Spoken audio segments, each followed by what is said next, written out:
کچھ خوف ہیں جہالت کی وجہ سے، جہالت دور ہو گئی، بندے کا خوف بھی کیا ہو گیا؟ دور ہو گیا۔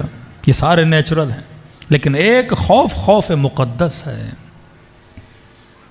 جو خوف اولیاء اللہ میں ہے، جو خوف اللہ کے صالح بندوں میں ہے، جو خوف اللہ کی ذات سے ہے، اسے کہتے ہیں خوف مقدس، جو اللہ کی ابوہت کی وجہ سے، جو اللہ کے ذکر کی وجہ سے۔ آیت اللہ گل پائگانی کے بیٹے آیت جمال گل پائگانی، ان کے والد نے وصیت کی، فرمایا میرے بیٹے، امیر المؤمنین اپنے جوان سال بیٹے کو وصیت کر رہے ہیں۔ کچھ کہتے ہیں مولانا جوانی میں موت کا ذکر کیسا ہے؟ لیکن امیر المؤمنین کا خطبہ پڑھیے نہج البلاغہ میں، اپنے جوان بیٹے امام حسن کو وصیت کر رہے ہیں کہ فرمایا حسن کثرت سے یاد موت کیا کرنا، کیونکہ یاد موت ہے جو انسان کو نیک بناتی ہے، یاد موت ہے جو انسان کو بدکاریوں سے بچاتی ہے، یاد موت ہے جو انسان کو بد اخلاقیوں سے بچاتی ہے، ذکر الموت ہے جو انسان کو قبر کی یاد دلاتا ہے۔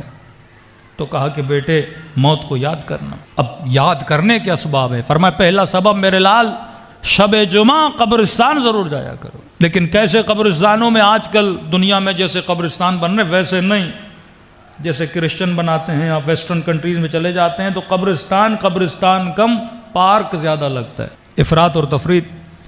اور ہمارے قبرستانوں میں تو پھر نہ قبرستان کی شکل ہے نہ پارک کی شکل ہے۔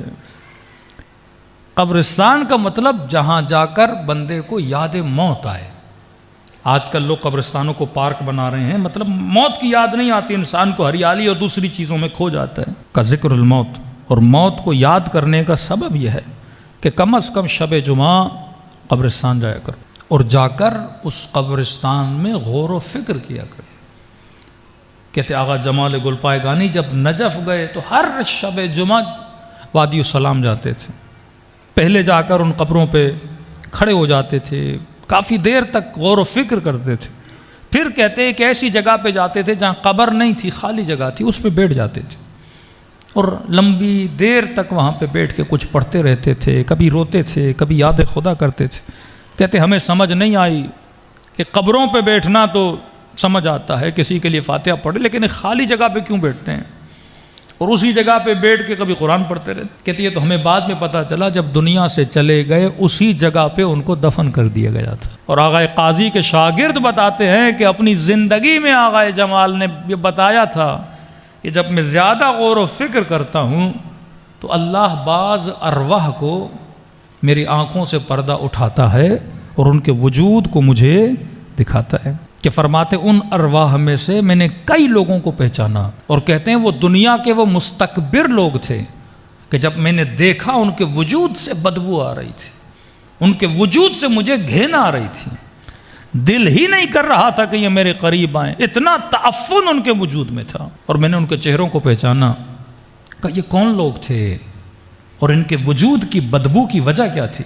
کہ یہ وہ تھے جو دنیا میں اللہ کا ذکر سنتے تھے، امر بالمعروف سنتے تھے، خوف آخرت کی باتیں سنتے تھے پر توجہ نہیں دیتے تھے، جہاں پر بھی موت کی بات ہے اس محفل کو چھوڑ دیتے تھے۔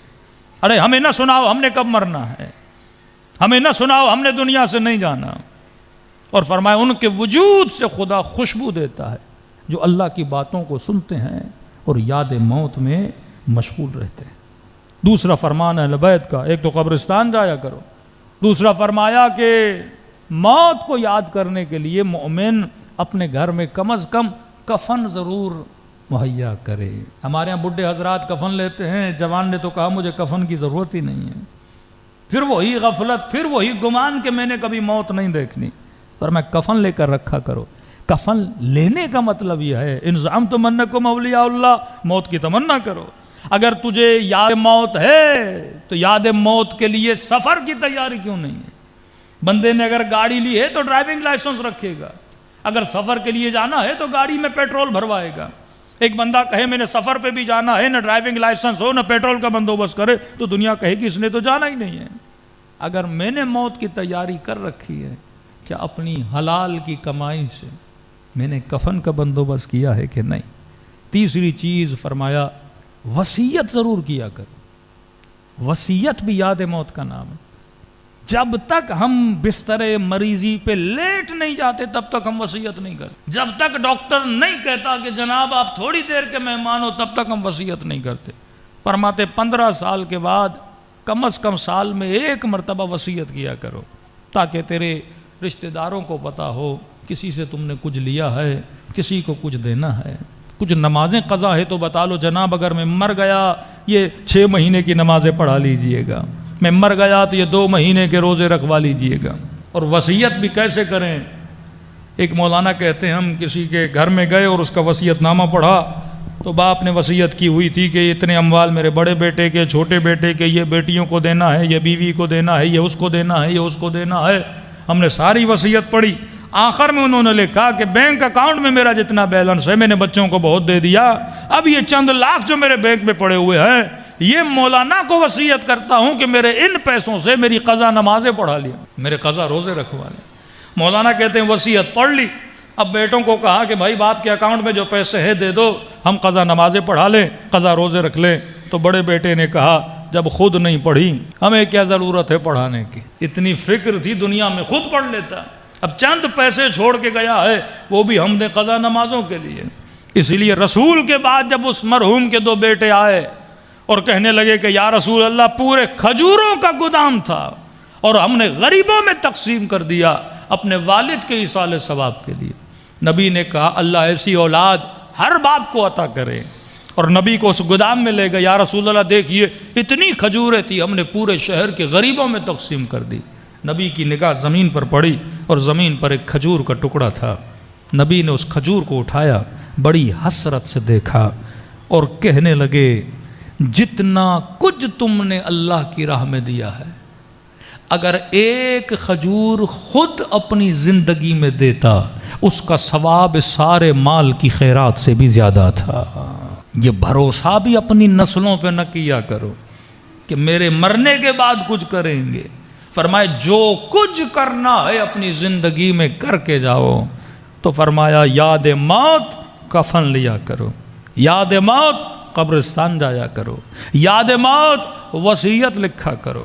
چوتھی چیز فرمایا موعظۃ الحسنہ، چیزوں کے پڑھنے کا بھی اتنا اثر نہیں ہوتا جتنا چیزوں کے سننے کا اثر ہوتا ہے۔ ہماری مجلسوں سے یہ موعظہ ختم ہو گیا، نصیحت ختم ہو گئی۔